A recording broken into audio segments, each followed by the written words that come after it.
Hey everybody, Nick here, and today we're going to do a little disassembly and maintenance on this guy right here. This is the Brian the Doe Micro Evo, Typhoon Evo Micro. Centering wise, out of the box, we are very slightly favoring the show side. Is there any blade play? I sort of suspect not. No, there is not. All right, but it feels like it could run a little better. Be honest with you there. This is a T8 screw. It's a little loose. Yeah, it just feels under-lubricated. And mind you, I believe everything is under-lubricated. That's a part of myself, you know.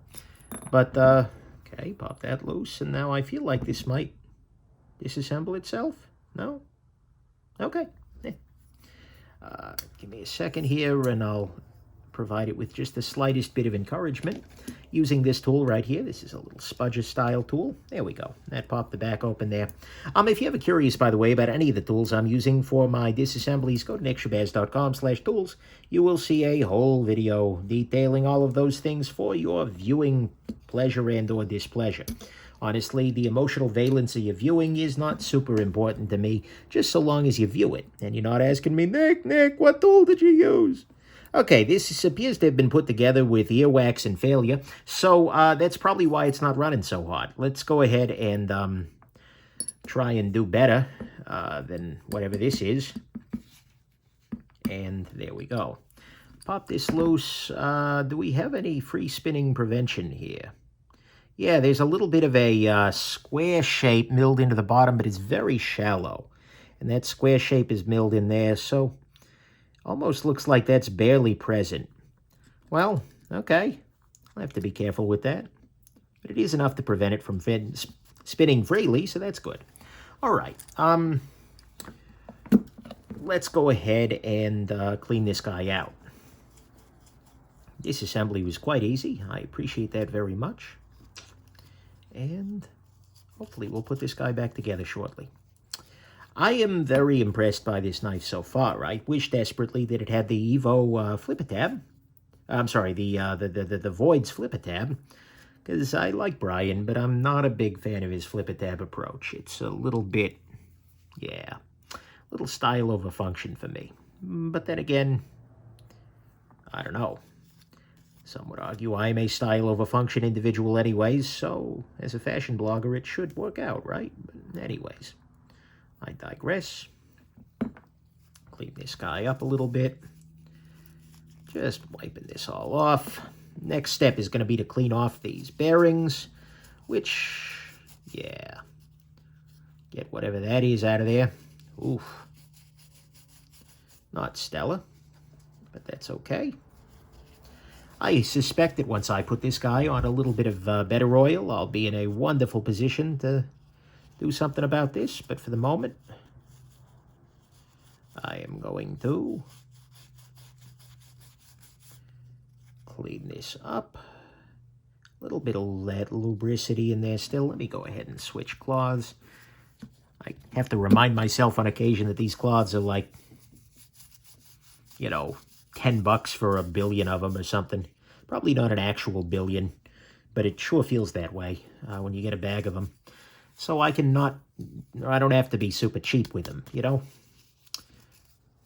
It's funny how you can buy a 300 and I forget how much this guy was. I try to forget as quickly as I can after I order something for review how much I paid. That way I can learn it again after I've handled it and feel surprised or not. But anyways, you know, I suspect this is like a $375, $400 pocket knife.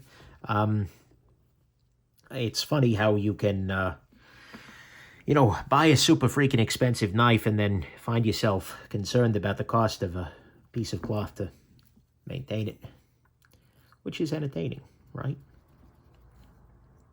But then again, I'm also super irrational, as I think we all are. No humans are rational. I mean, we can be more or less so, but... Okay, one thing I want to check very quickly here, and I'm going to go ahead and I'm going to bust out my jeweler's loop to do this. So I'll put it on camera for you here. At the very edge of this, on the Typhoon, on the Void, that is, right at the bottom of this piece here, let's do that a little better. There was a little tiny burr that basically prevented the pivot or the detent ball or a detent ramp from working very well. So I want to just make sure that that's not the case. And so give me a second here to put a jeweler's loop on a Batman mask, which is, by the way, not super trivial, just saying. No, it's completely clean. So whatever that issue is was a void issue, and he has avoided it in future versions. That's excellent. Big fan of that. Big fan of not screwing that up. I mean, I guess, sure, I am. Okay. So there appeared to be, by the way, no lubrication at all on the detent ramp path there. So likely that'll be part of the reason I was feeling like this wasn't running super smooth. Okay, I'll drop this side in, the pivot in, that is, first. All right, put this here, and then make sure I've got it properly seated. Because if you've got it so it's not seated, and it's got a free spinning prevention thing, then when you put it back together, I'm going to use some knife pivot lube here. When you put it back together later on, you may run into a situation where you don't have everything properly oriented, and then it tightens up later on, or, well, actually, it falls into its proper position later on, and then everything's too loose. You get blade play. It's ugly. So make sure everything's as tight as you can get it before you put it back together. All right. Can I swap this? That's in there pretty well, so I'm not going to fight it, you know?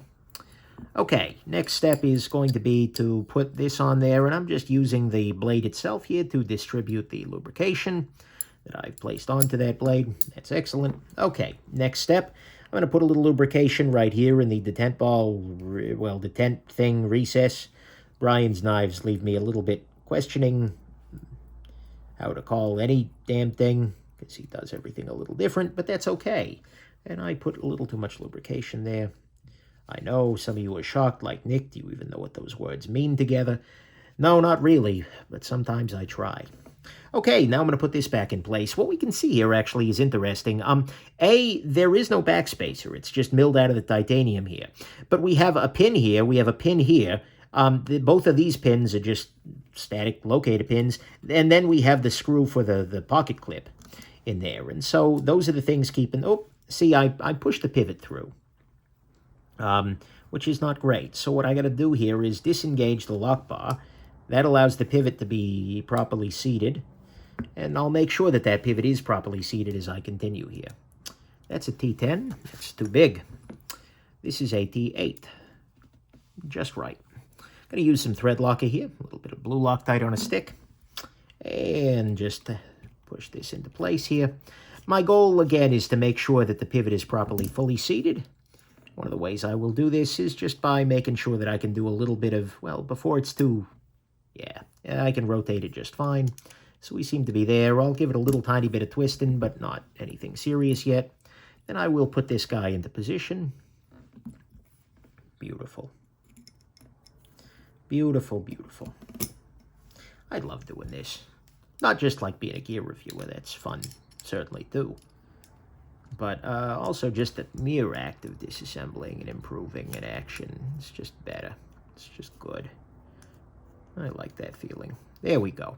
So right there, actually, I noticed, see, you saw me do a little bit of backing up here. Like, I started to screw in, but I felt a lot of resistance. And I'm like, okay, no, generally speaking, if you've got a lot of resistance on a piece, that's not good. You shouldn't have a lot of resistance when you're turning high-tolerance knife screws. So what I did there is thought, okay, that must mean I'm cross-threading or something's not right, so I backed it up a little bit. And as I do that, you're going to hear.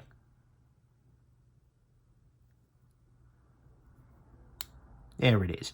See, and you feel it. You feel it reseat itself. And when it reseats itself, chances are you're going to be in the right orientation. So I can screw this in with no effort. I mean, I'm just using the very tippy tips of my freaking fingers here, and it's tightened itself up fully. So, now the centering is dead freaking on. There is zero blade play. Oh, that's better. Oh, oh, this is the best no detent I've had in a while. Oh, that little clickety click. Oh, yeah.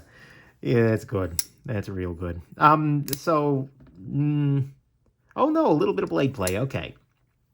What that could mean is that this guy fully seated itself when it hadn't previously, or that the pivot loosened a little bit, so I'll tighten it back up again. Okay, actually, somehow that made things crisper. No play. Centering is now dead nuts on. I see absolutely no... Oh, yeah. Oh, yeah.